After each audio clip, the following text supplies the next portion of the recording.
Good morning. मैं doctor Ravindra Kumar Sharma, सहायक आचार्य, व्यवसाय प्रशासन, राजकीय स्नातकोत्तर महाविद्यालय बयाना। बीकॉम फर्स्ट ईयर के समस्त छात्र एवं छात्राओं, आज मैं आपको व्यवसाय प्रशासन विषय का पेपर फर्स्ट व्यापारिक संनियम का टॉपिक साझेदारी फर्म का सीमित देयता साझेदारी में परिवर्तन किस तरह से होता है, इसके क्या प्रक्रिया है, क्या प्रावधान है, और इसको हम आज ई कंटेंट के माध्यम से पढ़ाएंगे। भारतीय साझेदारी अधिनियम 1932 के अनुसार परिभाषित साझेदारी फर्म चाहे तो अपने आप को सीमित देयता साझेदारी अधिनियम तथा इसकी द्वितीय अनुसूची के प्रावधानों के अनुरूप सीमित देयता साझेदारी में परिवर्तित कर सकती है। आपको ये बता दें, भारतीय साझेदारी अधिनियम अंग्रेज़ों के द्वारा बनाया गया अधिनियम था, जो कि आज़ादी से पहले का था। तो ये अधिनियम में बहुत अधिक कुछ ऐसी कमियां थी जिसकी वजह से भारत में सीमित देयता साझेदारी अधिनियम 2008 को पारित किया गया और इस साझेदारी अधिनियम सीमित देयता साझेदारी में कोई भी पुरानी साझेदारी फर्म इसमें परिवर्तित हो सकती है।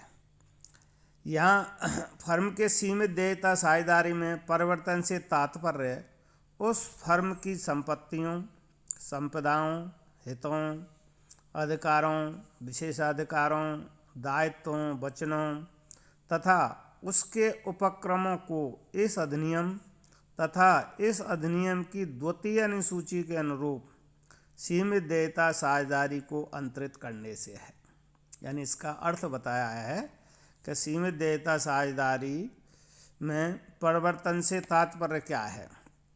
परिवर्तन से तात्पर्य यह है कि पुरानी जो साझेदारी फर्म है, अर्थात साझेदारी अधिनियम 1932 के अंतर्गत जो रजिस्टर्ड है, उस फर्म की समस्त संपत्ति, संपदा, हित, अधिकार, विशेषाधिकार, दायित्व, वचन आदि को इस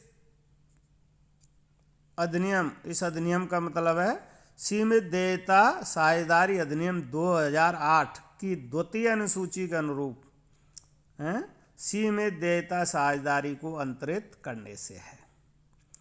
अब इस तरह से अंतरित की जा सकती है, लेकिन ऐसे परिवर्तन के संबंध में द्वितीय अनुसूची के प्रावधान लागू होंगे और वो प्रावधान और अपेक्षाएं हमने ई कंटेंट में निम्नानुसार बताई गई हैं। जिसमें पहला प्रावधान है द्वितीय अनुसूची का परिवर्तन की पात्रता। परिवर्तन की पात्रता में क्या आता है? कोई भी फर्म सीमित देयता साझेदारी में परिवर्तन हेतु इस अनुसूची के अनुरूप आवेदन तभी कर सकती है जबकि उस सीमित देयता साझेदारी जिसमें फर्म का परिवर्तन होना है में केवल वे ही सभी व्यक्ति साझेदार हैं जो उस फर्म में साझेदार थे तथा अन्य कोई व्यक्ति उसका साझेदार नहीं है। पहले ये परिवर्तन की पहली पात्रता है। दूसरी है परिवर्तन की पात्रता, पहला नियम है। दूसरा है रजिस्ट्रार के पास प्रलेख फाइल करना। कोई भी फर्म निम्नांकित प्रलेख रजिस्ट्रार के पास फाइल करके सीमित देयता साझेदारी में परिवर्तित करने हेतु आवेदन कर सकती है। उसमें कौन कौन से प्रलेख हैं? पहला प्रलेख है निर्धारित प्रारूप तथा निर्धारित रीति से निर्धारित शुल्क के साथ सभी साझेदारों द्वारा एक विवरण। इस विवरण में निम्नलिखित बातों का उल्लेख होगा। पहला बात है फर्म का नाम एवं पंजीयन क्रमांक यदि कोई हो। दूसरा बिंदु है भारतीय साझेदारी अधिनियम के अधीन फर्म के पंजीयन की तिथि यदि पंजीयन कराया गया है। और तीसरा बिंदु है समामेलन प्रलेख तथा अधिनियम के प्रावधानों की अनुपालना का निर्धारित व्यक्तियों द्वारा विवरण। इस तरह से ये 3 जो बातें हैं ये निर्धारित शुल्क के साथ साझेदारों द्वारा एक संयुक्त विवरण रजिस्ट्रार के यहाँ फाइल करना अनिवार्य है। दूसरा नियम। तीसरा है परिवर्तन का पंजीयन। परिवर्तन का पंजीयन।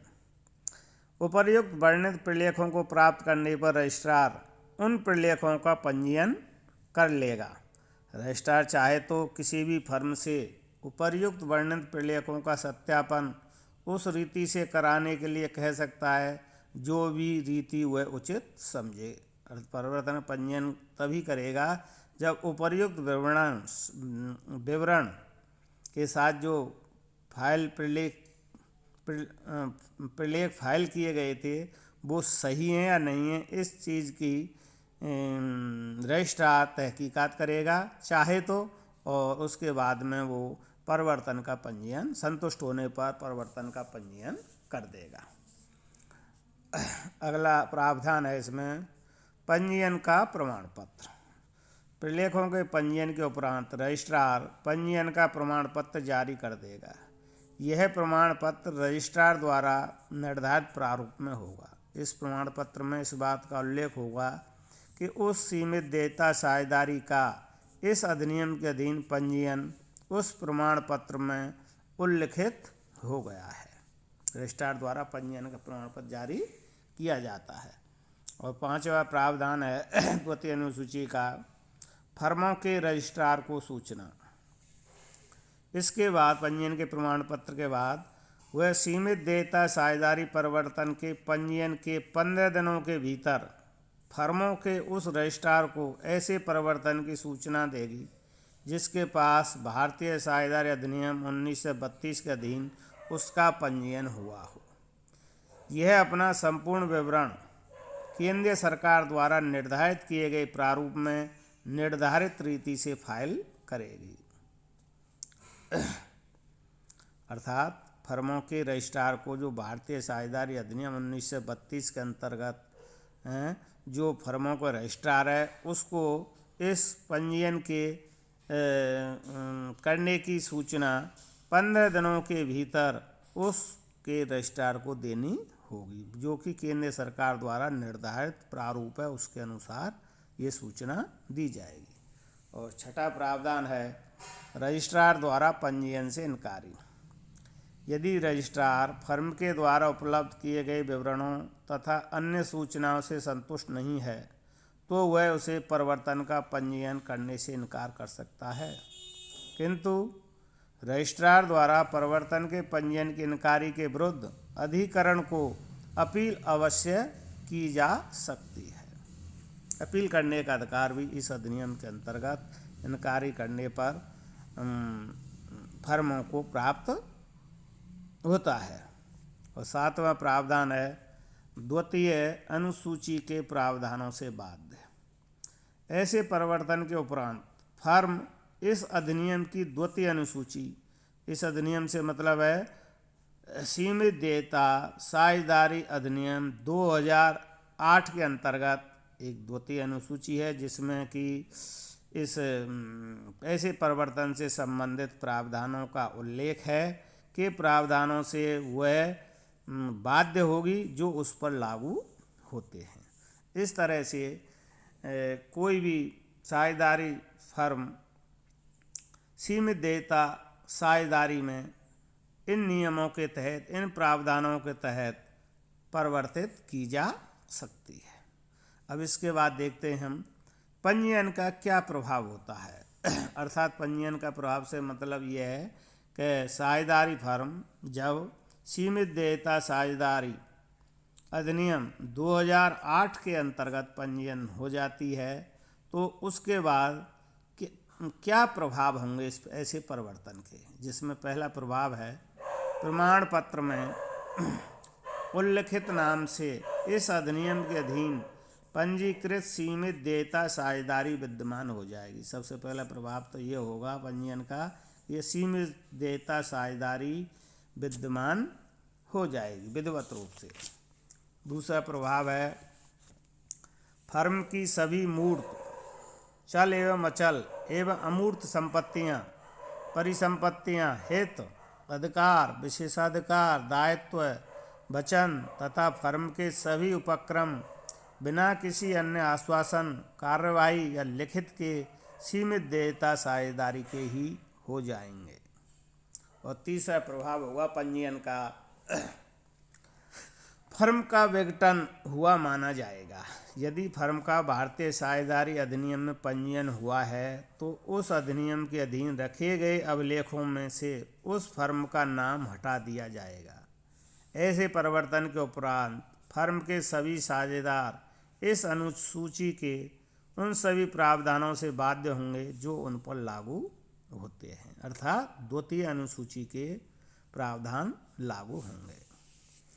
अब अगला इसमें नियम है इस पंजीयन के प्रभाव में ही संपदा के संबंध में पंजीयन। यदि फर्म की कोई संपदा किसी प्राधिकारी के पास पंजीकृत है तो वह सीमित देयता साझेदारी यथासंभव शीघ्र वे सभी उपाय कार्य करेगी जो ऐसे परिवर्तन की दशा में ऐसे प्राधिकारी द्वारा निर्धारित किए गए हैं। वह सीमित देयता साझेदारी अपने संबंध में सभी विवरणों को उस प्राधिकारी द्वारा निर्धारित किए गए प्रारूप एवं निर्धारित की गई रीति से निर्धारित किए गए माध्यम से अधिसूचित भी करेगी। फिर अगला इसमें पंजीयन के परिणाम स्वरूप प्रभाव है लंबित कार्रवाइयाँ। किसी भी न्यायालय या अधिकरण या प्राधिकारी के समक्ष फर्म के विरुद्ध या पक्ष में पंजीयन के समय लंबित सभी कार्रवाइयाँ उस सीमित देयता साझेदारी के द्वारा अथवा उसके विरुद्ध जारी रखी जाएंगी या पूरी की जाएंगी या प्रवर्तित की जाएंगी। अब इसके बाद अपराध आदेश आदि का जारी रहना। ऐसे पंजीयन की तिथि को फर्म के विरुद्ध या पक्ष में किसी भी न्यायालय, अधिकरण या अन्य प्राधिकारी के आदेश, निर्देश अथवा निर्णय को उस सीमित देयता साझेदारी के द्वारा या विरुद्ध परिवर्तित कराया जा सकेगा। अब है इसके बाद में विद्यमान ठहरावों के बारे में। ऐसे पंजीयन से पूर्व जिस ठहराव में फर्म पक्षकार थी उस पर उस तिथि से निम्नांकित मान्यताओं का प्रभाव रहेगा, चाहे उस ठहराव के अधीन अधिकार एवं दायित्व हस्तांतरण योग्य हों या नहीं। फर्म की जगह सीमित देयता साझेदारी ही उस ठहराव की पक्षकार थी। दूसरा है फर्म जहाँ भी फर्म का संदर्भ होगा, पंजीयन के बाद किए जाने वाले प्रत्येक कार्य में उसके स्थान पर सीमित देयता साझेदारी का नाम प्रतिस्थापित किया जाएगा।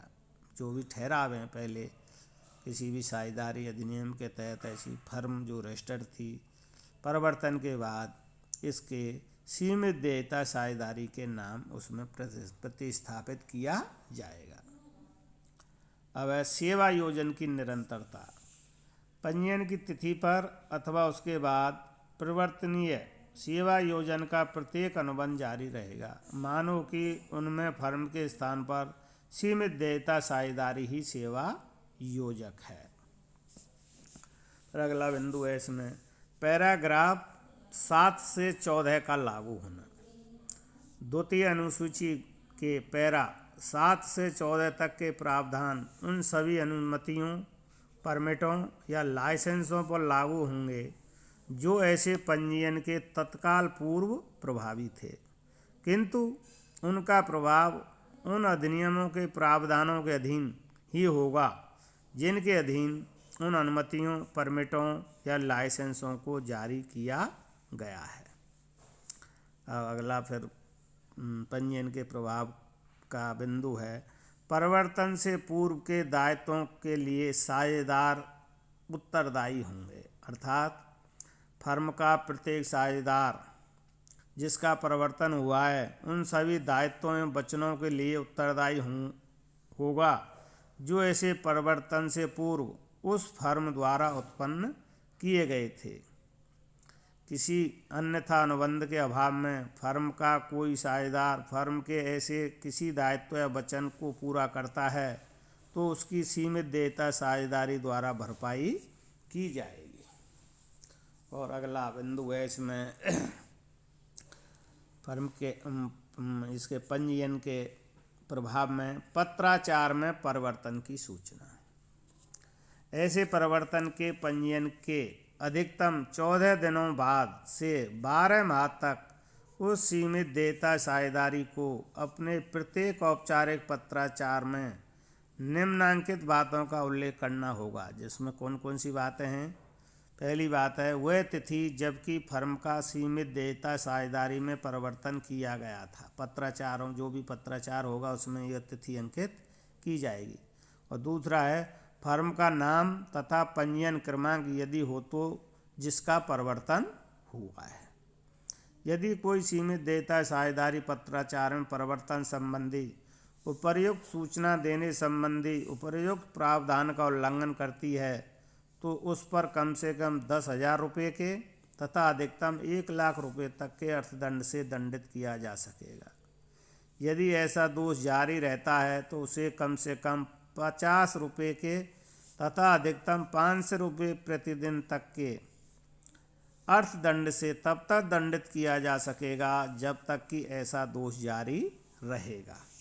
इस तरह से आज हमने आपको साझेदारी फर्म का सीमित देयता साझेदारी में परिवर्तन किस प्रकार होता है, क्या प्रक्रिया है और उसके बाद ऐसे पंजीयन के क्या प्रभाव होते हैं, वो उनका हमने आपको ई कंटेंट के माध्यम से अध्ययन कराया है।